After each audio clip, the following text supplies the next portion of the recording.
Hey everybody, welcome to Money's No Object. I'm your host, Dylan Howell. This is episode number 417 of our YouTube channel and podcast, and I could not be more excited to continue sharing with you guys personal finance topics that I think could be useful for you in your long-term financial journey. Today, we are going to be talking about tax refunds, right? I know that tax season is, I guess it's here, right? Most people are either in the process of filing their taxes or have done so already.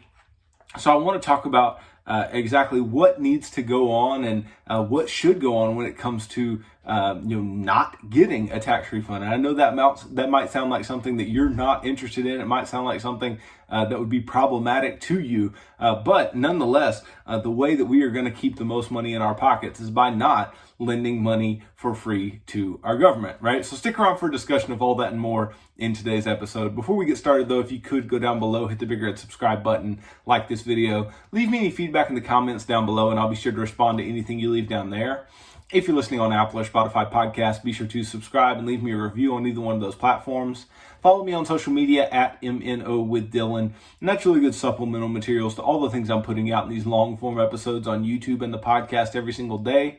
Then if you need somebody to help you to build a financial plan and keep you accountable to that plan over the long term, then I can do that. Just DM me on any of the major social media sites and tell me that you are interested in financial coaching sessions, and you and I can begin working together, pushing towards your long-term financial goals and ultimately pushing you on towards long-term financial freedom, which is what I hope for every single individual who's watching or listening to this show on a day-to-day basis. Now, how many people do you know that get excited about a big tax refund?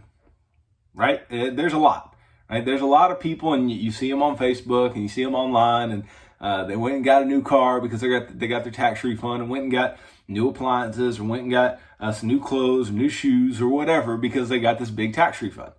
And whatever, fine for them, whatever you think. But do we really know what that means? Do we know what it means to get a large tax refund? And I don't think that we really do, and I'm going to go into that in today's episode. So I ran across this article. It says the IRS has sent nearly 30 million refunds, and it tells us that we're going to get what the average payment of that refund is.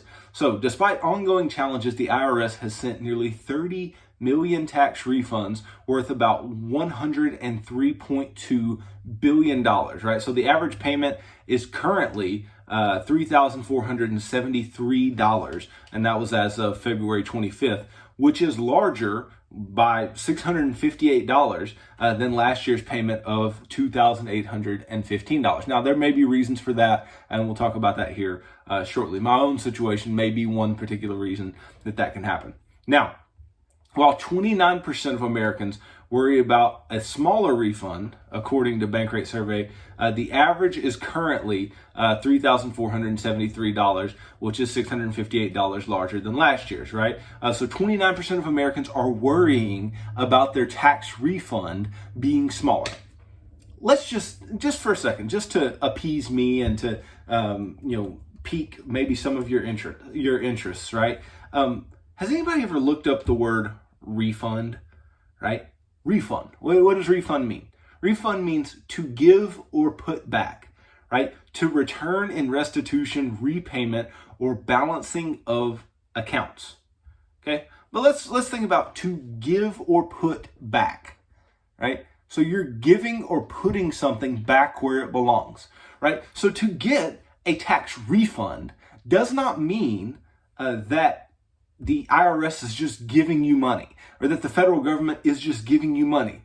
They are literally giving or putting back money that is yours, right? They're giving or putting back money that you paid to them. And the entire reason that you would get a tax refund in the first place is that you overpaid. You paid them too much in taxes based on your situation, therefore you get money back. You get a refund. You get money given or put back into your accounts. We'll talk about that more as we move on, right?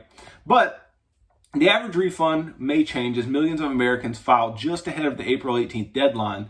And very truly, most people who do file just shy of that deadline are people who are probably going to owe taxes and want to wait in order to pay those taxes that they owe. Now, the latest filing season statistics come amid a tough period for the IRS, which is still digging out from millions of unprocessed individual returns from last year. Okay, now this is not super surprising as they kicked the can down the road as to when people could file last year, and then COVID, and just all the things, right? All these different obstacles that they had. And not to mention, the IRS may not necessarily be the most well-run organization of all time, but that is neither here nor there. Now, while the agency issues most refunds within 21 days, several factors may cause delays, including paper-filed returns, payments by mail, errors of returns affected by identity theft. And so the IRS commissioner said, "We urge extra attention to those who received an economic impact payment or an advanced child tax credit payment last year. People should make sure that they report the correct amount on their tax return to avoid delays." Now, this is true, and this is part of the situation that I wanted to talk about with you guys, because my wife and I, we just got back our tax return or our tax refund, right? We filed our tax return and got back our refund, and our refund was relatively large. And I'll explain to you why our refund was relatively large and why it should have been relatively large. So as many of you may know, this past year, there have been major changes to the child tax credit, right? The child tax credit, which used to be, I believe, $2,000 a year, increased quite substantially for younger kids. I think under the age of 6, it was $3,600 for the family last year, and then if the child was over that age but still under the age of 18, the child tax credit was $3,000 per child last year, right? And the issue that my wife and I ran into, and it wasn't really an issue, but it was just the facts as to why we ended up getting the tax refund that we did, was that we had our son last year, right? We had our son in 2021 in June. Well, they had already enacted the fact that the child tax credit was going to be what it was. Not only had they already done that, they had said that we're going to give these advanced payments, right? We're going to give half of the child tax credit in payments throughout the year, kind of stimulus style payments, and then the other half on your tax return. Now, if you were a family that already had children and had been getting the child tax credit previously, right, then this wouldn't have made a huge difference for you. And if anything, it may have made it to where you either owed more in taxes or got less back, simply due to the fact that the amount that you got at tax time, wasn't the credit that you got at tax time wasn't going to be as substantial as the amount that you would have gotten previously, and you'd already received half of it in just these little stimulus checks, right? Well, my wife and I didn't receive that because our son was born in 2021, so we got no advance credit payments, right? And not only did we get none of those advance payments, then when you file your taxes, there was the other half of the child tax credit, right? So that entire child tax credit ends up just coming back to us in the form of a refund, right? Which is fantastic. And families who had their first child last year anyway, who had this type of thing occur, they also would have gotten at least some form of a refund from this child tax credit. Whether or not it would have been the amount we got would have depended on if you got any of the advance payments or not. So that was one of the things we ran into, not to mention our son being born in 2021 also qualified him for a stimulus check that he did not receive, right? That we did not receive for him. Okay, and given that that's the case, then we get a larger refund as well. Now, otherwise, there's not going to be a tax refund, right? Otherwise, there should not be a tax refund. That was the entire reasoning behind us getting the refund that we did, is because you had the child tax credit and you had the stimulus payments. But otherwise, and the whole point of what I'm getting at here is, otherwise you should not have a tax refund, or you should get as close to zero on your taxes as possible when it comes to a refund. Now, the IRS sent about 7.4 million quote unquote math error notices for stimulus payment mistakes from January 1st through July 15th of 2021, which delayed refunds, and many are still waiting for a resolution. And that can be a big problem because the IRS is basically making you go in and say, I got this much in stimulus payments, and maybe I should have only gotten this much, but I got this much, whatever, right? And people either made math errors or they misrepresented or they lied or whatever, right? But that really delayed things for last year.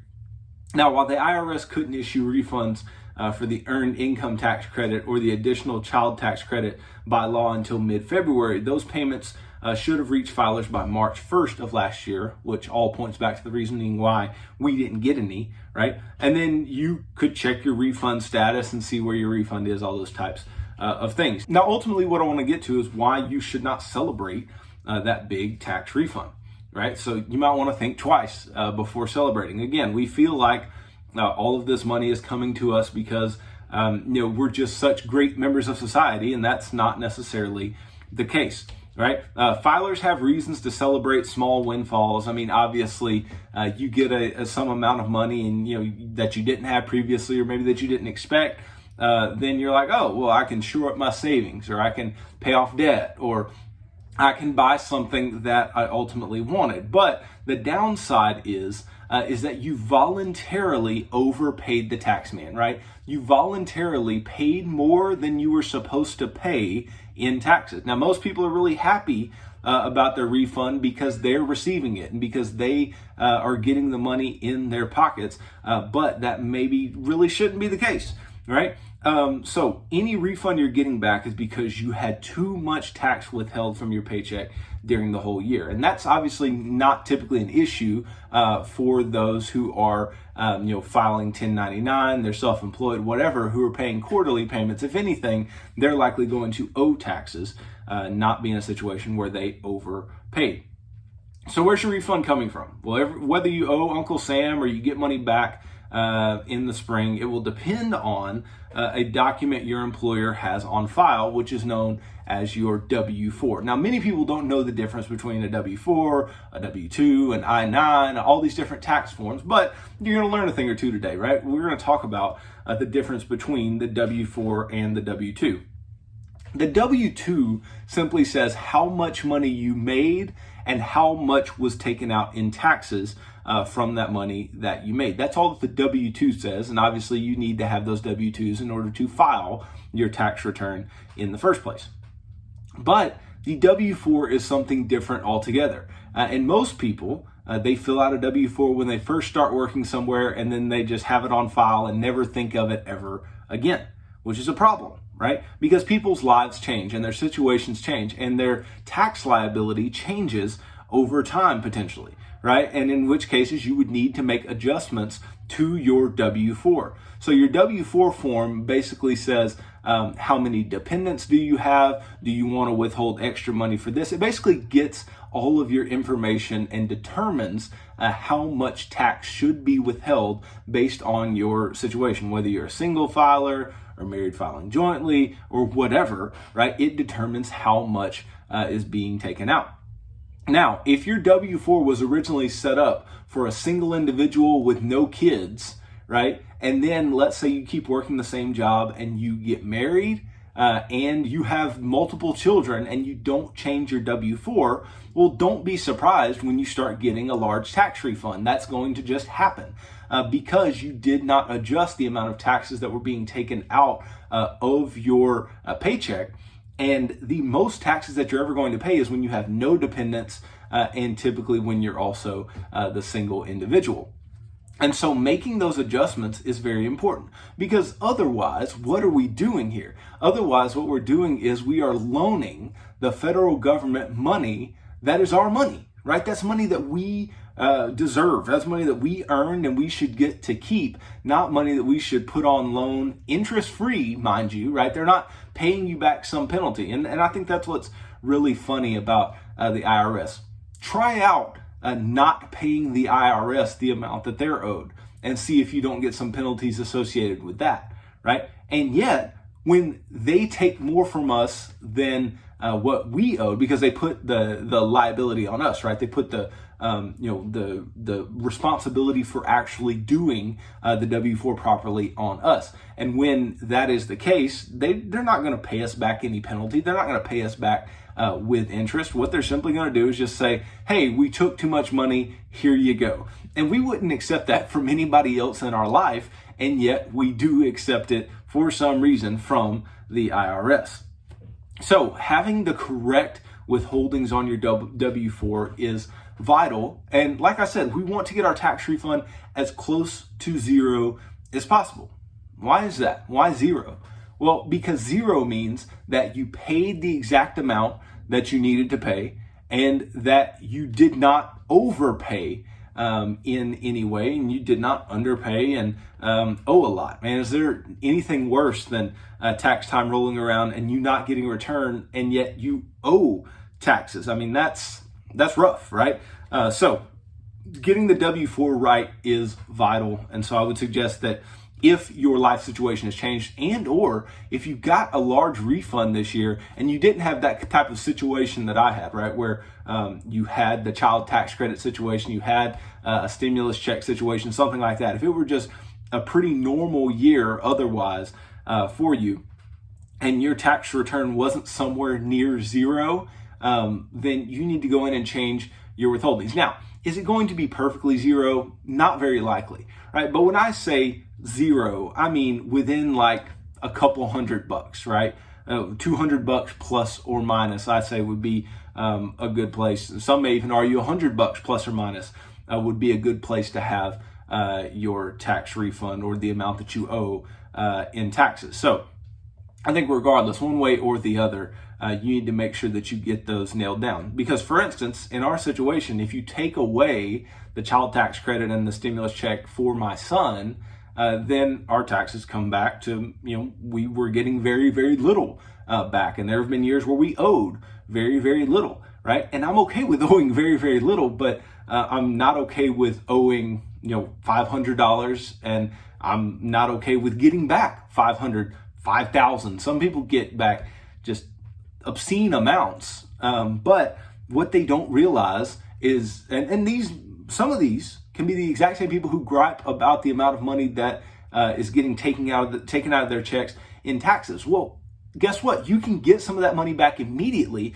by getting your W-4 form right and having the proper tax withholdings. If you have the proper withholdings, then you will get more money in your paychecks. And what matters more to us, right? What makes a bigger difference? Getting more money in our week-to-week, month-to-month paychecks, or getting back just whatever, arbitrary amount in a tax return? I would argue whatever we get paid systematically is going to make a bigger impact on our lives.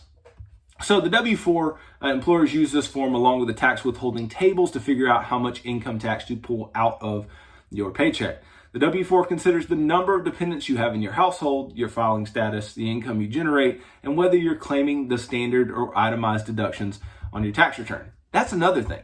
Have a general idea of whether you're taking the standard deduction or not. Now, the standard deduction has gotten a lot simpler because it's gotten a lot larger, right? So it's a lot easier to make that choice and say, I'm just going to take that standard deduction. I'm not going to try to deal with, itemizing my deductions. But, if that standard deduction ever comes back down, then that decision can be much more difficult to make. But for most people, the standard deduction is what you're going to take. And so that should make your W-4 very, very standardized in form and very easy to determine what you owe.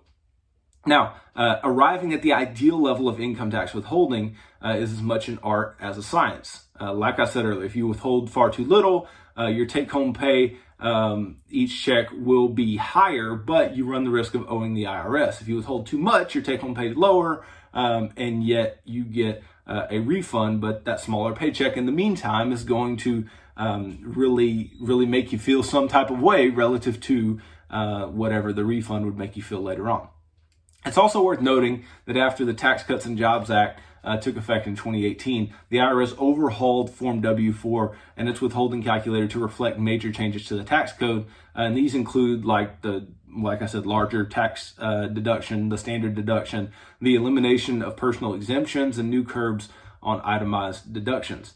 Right, so they made some very big changes, and the new W-4 and withholding calculator, they take account for like side gigs or self-employed income or whatever that you or your spouse may have. You're supposed to pay quarterly estimated taxes on this income, and a requirement that 9-to-5ers may actually overlook. Right, so if you're a 9-to-5er who just does a little something on the side, you may actually overlook this, and that can be a problem, and you can end up owing taxes later on.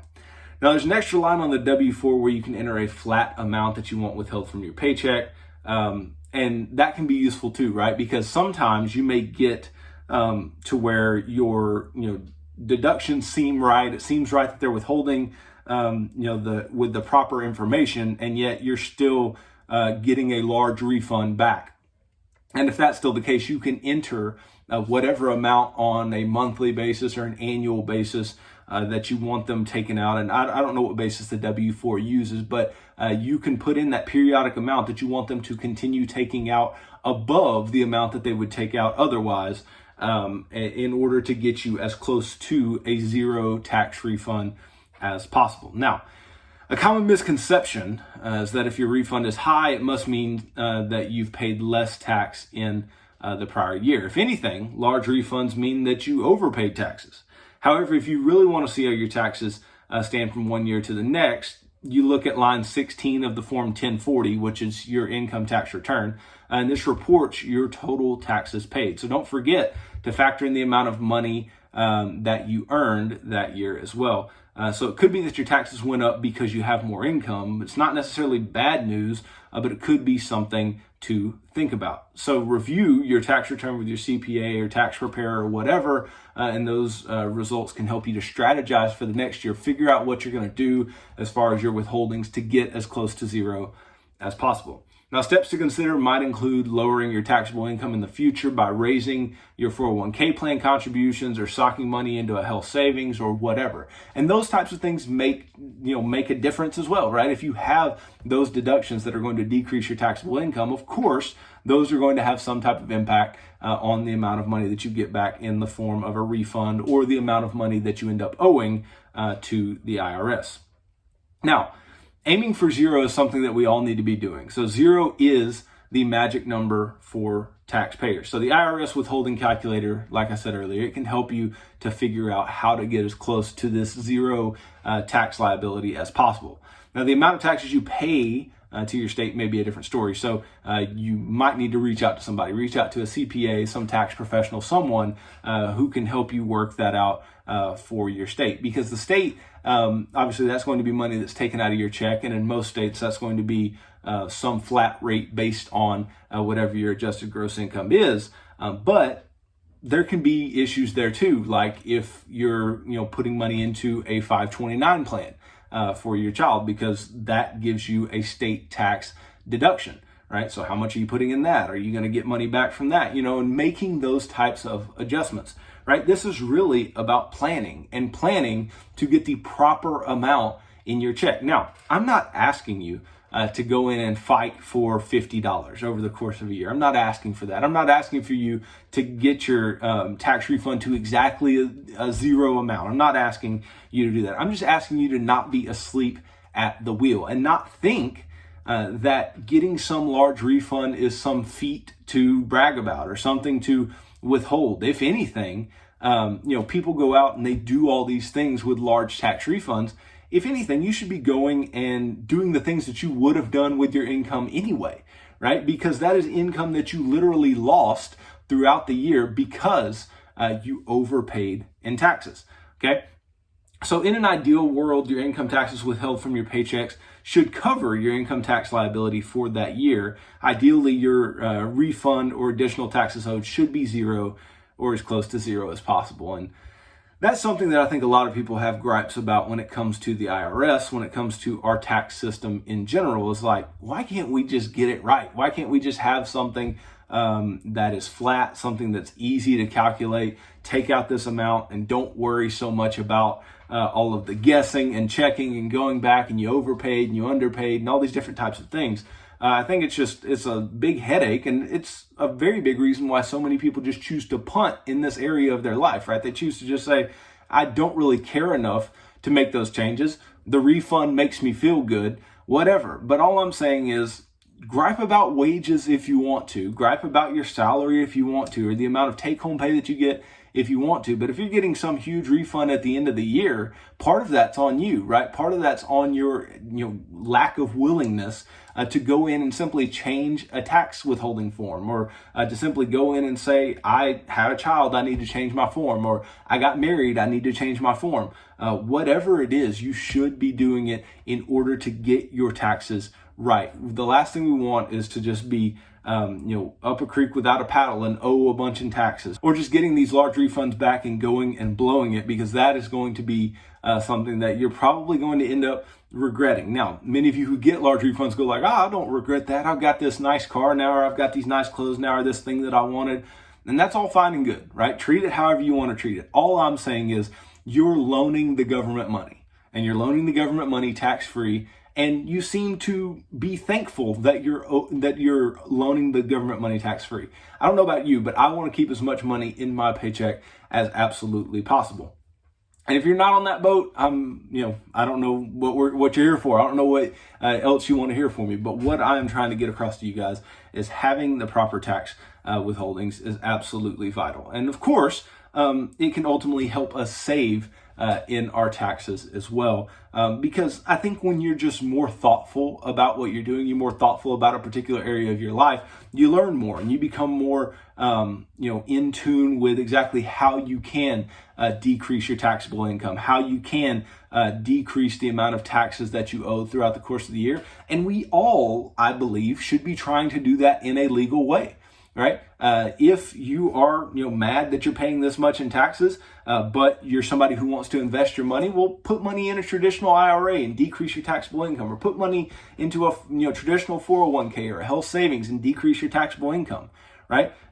Whatever you are trying to do, you can absolutely do it. And you can learn how to depreciate things if you own your own business. And you can use depreciation schedules and allow you to decrease the taxable income for your, for your organization. So ultimately, all I'm saying is don't be asleep at the wheel. Don't just think that taxes are far too complex for you to learn something about it. You can absolutely learn something about it. And that's something that I try to get through to you guys on this show on a regular basis, is that half of the battle here is not the action that you take. Half of the battle is the paying attention, is the understanding, is the knowledge, the learning. And then once you get the knowledge, once you understand a specific topic, then you can apply whatever topic that is to your own life, to your own situation, and make it to where you're not going to incur certain things that you don't want to. Right? You can pay less taxes. You can be in a situation where you get to take home more money every single month than you would have otherwise. And that can help you to reach your financial goals. That can help you to invest more, pay off more debt, have more emergency savings, whatever. All of this just, turns into take the most money home that you absolutely can in order to meet your goals, instead of getting paid this large refund and wasting it on things that you otherwise would not have spent your money on. So hopefully this helps you guys and really changes your viewpoint when it comes to tax refunds and what that should really look like in your own life. So thanks for watching this video. If you could go down below, hit the big red subscribe button, like this video, leave me any feedback in the comments down below, and I'll be sure to respond to anything you leave down there. If you're listening on Apple or Spotify podcast, be sure to subscribe and leave me a review on either one of those platforms. Follow me on social media at MNO with Dylan. And that's really good supplemental materials to all the things I'm putting out in these long form episodes on YouTube and the podcast every single day. Then if you need somebody to help you with your financial situation, create a financial plan that's specific to your life and your situation, then I can help you do that. Just DM me on any of those major social media sites and tell me that you are interested in financial coaching sessions. And you and I can begin working together, pushing towards your long-term financial goals and ultimately pushing you on towards long-term financial freedom, which is what I hope for every single individual who's watching or listening to the show on a day-to-day basis. So tune in tomorrow as I continue talking about personal finance topics that I think could be useful for you in your long-term financial journey. So thanks for tuning in to this episode of Money's No Object. I'm your host, Dylan Howell. God bless.